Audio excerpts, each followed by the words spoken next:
ஆ, வணக்கம் பவித்ரா.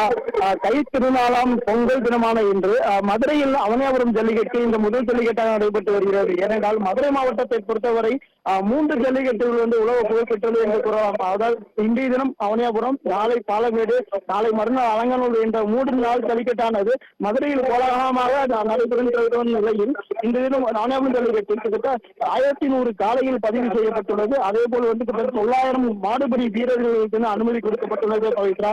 இந்த நிலையில் காலை 6:30 மணிக்கு தொடங்கிய ஜல்லிக்கட்டு போட்டியானது தற்போது நடைபெற்று வருகிறது. இதில் ஊடு சுற்றுகளாக மாடுபிடி வீரர்கள் களமிறக்கப்படுகின்றனர்.